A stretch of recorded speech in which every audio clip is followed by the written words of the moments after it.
प्यारे बच्चों, आज डेट 29 अगस्त हम करेंगे वर्कशीट नंबर 24।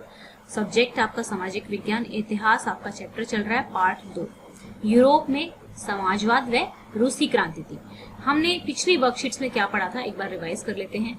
जो आपकी वर्कशीट नंबर 22 थी उसमें आपने क्या सीखा था कि समाजवाद होता क्या है। समाजवाद में कि किसका जो पूरी प्रॉपर्टी है, पूरे देश की प्रॉपर्टी है, उस पे किसका राज होगा, उस पे किसका अधिकार होगा, सरकार का या फिर जो इंडिविजुअल है उनका, निजी संपत्ति।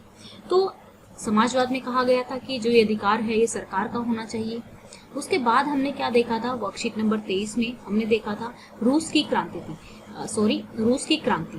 रूस की क्रांति में हमने अभी तक रूस की क्रांति किस तरीके से हुई ये नहीं जाना था। पिछली वर्कशीट में हमने ये जाना था कि रूस में क्या हालात थे, क्या वहां पर सिचुएशन थी कि लोगों ने वहां पर रिवोल्ट किया। तो एक तो ये हमने जाना था कि जो 85% लोग थे वो लोग खेतों में काम करते थे, लेकिन वो उनके खेत नहीं थे। वो खेत किसके थे, उन 15% लोगों के, जिसमें राजा आ जाते थे या फिर जो चर्च के लोग होते थे वो आ जाते थे, या फिर जो बड़े ऑफिसर अधिकारी होते थे वो लोग आ जाते थे। ठीक है, ये लोग राज करते थे। ये लोग काम नहीं करते थे लेकिन काम यही कर रहे हैं, ठीक है, इनका एक्सप्लॉयटेशन होता था। ऊपर से रशिया, जो रूस जो है उसकी जो ज्योग्राफिकल कंडीशन, जैसे कि मैंने आपको मैप में दिखाया था, वहाँ पे काफी ठंडा एरिया रहता है, तो उत्तरी पूरे साल में एक ही फसल उगाई जाती थी।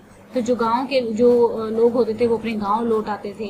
तो उनकी जो स्थिति थी, इंडस्ट्रियलाइजेशन भी था कुछ एरियाज में, ये भी हमने वर्कशीट में पढ़ा था। तो उसके बाद वहां की जो स्थिति थी वो इतनी अच्छी नहीं थी और लोग कहाँ चले गए थे। निकोलस जार एक निरंकुश राजा थे। निरंकुश राजा कौन होते हैं, जो सारी सत्ता, सारी पावर अपने ही हाथ में रखते हैं। ठीक है, ये जो निरंकुश राजा थे इन्होंने क्या किया था, अब जो लोग थे अपनी जो उनके बीच में गुस्सा था तो वो प्रकट करने के लिए वो शीत महल जा पहुंचते हैं। आपने शीत महल की फोटो पिछली वर्कशीट में देख ली होगी, है ना। तो अब 1905 में ये चीज हुई थी। फिर वहां पर क्या होता है, 100 जो वर्कर होते हैं उनकी डेथ हो जाती है, पुलिस वाले उनको मार देते हैं। तो इस बात से और चीजें भड़क जाती हैं। तो निकोलस जार जो है वो ड्यूमा को बनाने के लिए अलाउड कर देते हैं। ड्यूमा का एक तरह से पार्लियामेंट थी वहां की। अब देखो, पेरिस मजदूर परिषद, आज की वर्कशीट में क्या है, पेरिस मजदूर परिषद, जो कि आपकी पेरिस में बनी थी, फ्रांस में बनी थी। तो इसका एक बहुत बड़ा फायदा ये हुआ था, ये बनी थी 1871 में। ठीक है, तो इस पे अब लोगों ने कब्जा कर लिया था, लोगों की सरकार बन गई थी यहाँ पे। तो इससे फायदा ये हुआ था कि ऐसा पहली बार दुनिया में हुआ था कि लोगों द्वारा, मतलब कॉमन लोगों द्वारा इस पर राज किया जा रहा था। तो इससे बाकी देशों को भी काफी इंस्पिरेशन मिली थी। तो चलिए चलते हैं अपनी वर्कशीट में। यही बात की जा रही है कि रूस में समाजवाद का आना। तो रूस में समाजवाद आ रहा है तो आपको समाजवाद का मतलब तो पता होना ही चाहिए ना। तो 1871 में फ्रांस के पेरिस नगर परिषद पर कामगारों, मजदूरों, पेशावरों, आम लोगों और राजनीतिक कार्यकर्ताओं ने जबरन जन सरकार के रूप में कब्जा कर लिया। इन लोगों ने मिलकर एक सरकार बनाई जिसको जनता की सरकार के रूप में कब्जा कर लिया। इस घटना ने दुनिया भर में समाजवादियों को समाजवादी सरकार बनाने के लिए प्रेरणा दी। यहीं से मजदूरों का लाल झंडा, रेड फ्लैग जिसको कहते हैं, लाल झंडा, कम्युनिस्ट क्रांतिकारियों का झंडा स्वीकार कर लिया गया। फिर क्या होता है, 1905 की क्रांति से, जैसा कि हमने जाना था कि ड्यूमा को बनाने की सहमति मिल गई थी और वोट जैसे अधिकार भी वहां पर मिल गए थे। जापान से अब हार हो जाती है रशिया की, तो सेना में अराजकता आ जाती है। ठीक है, क्योंकि कोई अच्छा राजा रहता नहीं है कंट्रोल करने के लिए, भ्रष्ट हो जाता है प्रशासन। इस चीज से और भी ज्यादा लोग, जो आम जनता होती है, वो परेशान हो जाती है। 1905 की असफल क्रांति, क्योंकि सफल तो थी नहीं, ठीक है, ड्यूमा बन गई थी लेकिन असफल ही थी, कुछ ज्यादा चेंजेस हुए नहीं थे। तो ड्यूमा से जो सरकार बनी थी उसमें बहुत विवाद होता रहता था। ठीक है, तो इससे और ज्यादा, अब आपकी सरकार जो आपको लीड करने वाले हैं वही लड़ते झगड़ते रहेंगे तो वो लोगों को क्या प्रोवाइड करेंगे। ठीक है ना, लड़ने झगड़ने में ही सारा टाइम वेस्ट हो जाएगा। इससे ड्यूमा और जो सरकार थी दोनों ही क्या होते गए, कमजोर होते गए। 1912 में चौथी ड्यूमा के समय में प्रथम विश्व युद्ध में रूस शामिल हुआ, जहां रूस की असफलता धीरे धीरे सेना पर भी इनका नियंत्रण कम होता गया। नियंत्रण कम हुआ जब सरकार मान लो कहती है कि भी गोली चलाओ, ठीक है, और सैनिक कहते हैं कि हम नहीं चलाएंगे, तो सरकार का नियंत्रण नहीं रहा ना, तो कुछ ऐसा ही हुआ। मार्च 1917 में पेट्रोग्राद में भूखी बदहाल जनता सड़कों पर निकली, तो जो सेना थी कंट्रोल करने के लिए सरकार ने कहा गोली चलाओ, सेना ने मना कर दिया, हम गोली नहीं चलाएंगे। ठीक है। ऐसे माहौल में सही भी था कहीं ना कहीं, भूखे लोग हैं, उनकी ज़रूरतें पूरी नहीं हो रही हैं, आप लोग, आपकी भ्रष्ट सरकार है, आप अच्छे से शासन नहीं कर रहे हैं, तो ये तो अच्छा ही था। तो सेना से एक तरह से उनका कंट्रोल छूट गया था। ऐसे माहौल में समाजवादी कामगार पार्टी के बोल्शेविकों ने सत्ता पर कब्जा कर लिया, जबकि मोनशेविक ये चाहते थे कि धीरे धीरे राजनीतिक सुधार हों और संसदीय चुनाव में भाग लेने के पक्षधर थे। इन्होंने कब्जा किया तो यहाँ पर हड़तालें, विरोध प्रदर्शन और सेना के विद्रोह के बीच जार ने शासन को त्याग दिया। ठीक है।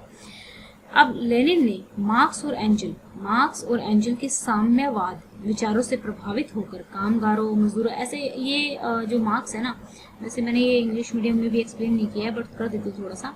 ऐसा हुआ है कि मार्क्स का मानना पता है क्या था, ये कहते थे कि जैसे आपने कोई प्रोडक्ट बनाया, ठीक है, आपने भाई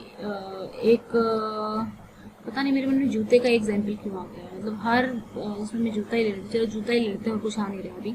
तो आपने जूता बनाया, एक बंदे ने लेसेस बनाने में हेल्प की, ठीक है, और जो गोल गोल लगे रहते हैं जिसमें से हम डालते हैं, डोरिया पास करते हैं, तो वो भी बना दिया जूते में। ठीक है।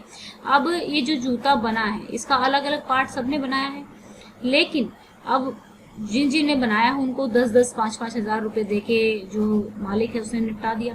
लेकिन जब उसका जूता बिका ना, फेमस हुआ ना, तो मजदूर को इस बात से कोई फर्क नहीं पड़ा कि भाई उसने ये चीज बनाई थी, है ना, उस चीज से उसको इस बात से कोई फर्क नहीं पड़ा। जैसे कि मेरे को बहुत अच्छा एग्जाम्पल याद आ गया है, जब हम मोबाइल ऐप बनाती थी मैं, ठीक है ना, तो मोबाइल जब हम ऐप बना रहे होते थे तो साथ के साथ अच्छा लगता था, लेकिन ये मोबाइल ऐप जब मार्केट में लॉन्च होगी, मार्केट में आएगी, तो वो तो जब हम जिसके लिए बना रहे हैं, ठीक है, वही उसका फायदा उठाएगा, वही उसी को, अब जितना प्रॉफिट कमाया जाएगा वो प्रॉफिट भी वही लेगा। मार्क्स का कहना था कि भाई जब सब लोग मिलकर काम कर रहे हैं तो सब लोगों के साथ प्रॉफिट भी जाना चाहिए। ठीक है। तो ऐसे ही मार्क्स और एंजल्स के साम्यवादी विचारों से प्रभावित होकर कामगार, मजदूरों व किसानों के सर्वहारा वर्ग द्वारा शासन पर नियंत्रण करने का विचार किया गया। विश्व में पहली बार साम्यवादी सिद्धांतों, ये देखो ये लास्ट वाला पैराग्राफ बहुत ज्यादा इंपॉर्टेंट है बच्चों, अच्छे से कर लेना, इसमें ही आपका सब कुछ सार छिपा हुआ है। पहली बार ऐसा हुआ था कि पहली बार साम्यवादी सिद्धांतों को एक तरह से मूर्त रूप दे दिया गया था। मूर्त रूप देने का मतलब है कि एक्चुअल में वो हो गए थे, वो कर दिखाया था। लेनिन ने सर्वहारा वर्ग की राजनीतिक सत्ता स्थापित की। लेनिन एक साम्यवादी क्रांतिकारी राजनीतिज्ञ और राजनीतिक सिद्धांतकार थे। लेनिन ने 1917 से 1924 तक सोवियत रूस और 1922 से 1924 तक सोवियत संघ, ये सोवियत रूस है और ये संघ है, यहाँ पर शासन किया और ये इसके प्रमुख रहे। तो अब हम करेंगे क्वेश्चंस अपने। देखिए पहले क्वेश्चंस में क्या दिया हुआ है, पहले क्वेश्चन में दिया हुआ है कि प्रथम पेरिस कम्यून का क्या महत्व था।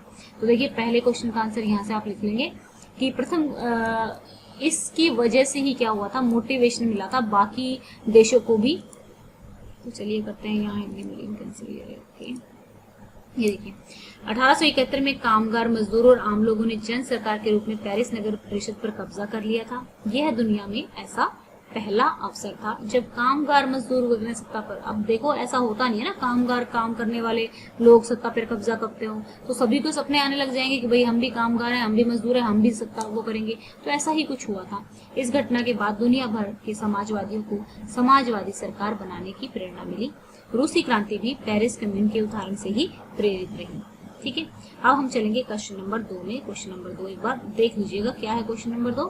क्वेश्चन नंबर 2 में पूछा हुआ है कि 1905 के बाद रूस में क्या क्या राजनीतिक बदलाव सामने आए। क्या क्या सामने आए थे? तो वोट का अधिकार मिल गया था। 1905 की क्रांति के द्वारा जार के ड्यूमा बनाने की सहमति से रूसी जनता को वोट का अधिकार प्राप्त हुआ। वहां बहुदलीय राजनीतिक व्यवस्था का उदय हुआ। अब चलते हैं थर्ड क्वेश्चन पे। थर्ड क्वेश्चन क्या है? बोल्शेविकों और मेंशेविकों के बीच क्या मतभेद थे? मतभेद ये चाहते थे कि भाई एक बार उठा के फेंक दो सरकार को। ठीक है। ये चाहते थे कि धीरे धीरे सुधार हो। ठीक है ना। तो चलो ये क्या था इनका, इधर देख लेते हैं। थर्ड क्वेश्चन हमारा नीचे जाना पड़ेगा। ओके, ये हो गया हमारा थर्ड क्वेश्चन। बोल्शेविक मेंशेविकों से ज्यादा उग्र थे तथा ये सीधी क्रांति में विश्वास रखते थे, जबकि मेंशेविक धीरे धीरे राजनीतिक सुधारों के पक्ष में थे और संसदीय चुनाव में भाग लेने के पक्षधर भी थे। अब इन्होंने फोर्थ क्वेश्चन पूछा है, रूसी क्रांति में लेनिन का क्या योगदान था? ये लिख लेंगे क्वेश्चन यहाँ से। ठीक है। लेनिन को रूसी क्रांति का जनक कहा जाता है। लेनिन ने मार्क्स और एंजेल्स के साम्यवादी विचारों के द्वारा कामगार, मजदूरों व किसानों के सर्वहारा वर्ग में राजनीतिक चेतना बढ़ाने का प्रयास किया। इन्हें विद्रोह के लिए इकट्ठा किया था। विश्व में पहली बार मार्क्स के साम्यवादी सिद्धांतों के आधार पर सर्वहारा वर्ग की सत्ता स्थापित की गई। आई होप आपको ये वर्कशीट समझ आ रही होगी। इसमें एक स्टोरी की तरह मैं समझाने की कोशिश कर रही हूँ, सभी बच्चों को ये अच्छी लग रही होगी। तो वर्कशीट को अच्छे से समझना है, क्वेश्चंस को खुद लिखने की कोशिश करनी है। ओके, अगर ये वीडियो आपको अच्छी लगती है तो लाइक कीजिएगा। आपके लाइक्स जो आते हैं तो अच्छा लगता है। 10-12 वीडियो बनाने के बाद जब लाइक्स दिखते हैं ना, क्योंकि इतने लाइक आ रहे हैं, बच्चे पसंद कर रहे हैं चीज़ों को, बच्चों को चीज़ें समझ में आ रही हैं, तो वो एक अच्छी फीलिंग होती है सारा दिन की। तो प्लीज़ वीडियो को लाइक कीजिए और अगर आप चाहें तो वीडियो को शेयर भी कर सकते हैं। और हम अराउंड कितने हो गए हैं, हम 27,000 समथिंग हो गए हैं। तो मैं चाहती हूँ कि इस मंथ के एंड तक अगर हम 30,000 सब्सक्राइबर, यानी कि हम 30,000 की फैमिली हो जाए तो अच्छा होगा। तो इस वीडियो को शेयर कीजिए। Thank you, have a nice day, may God bless you.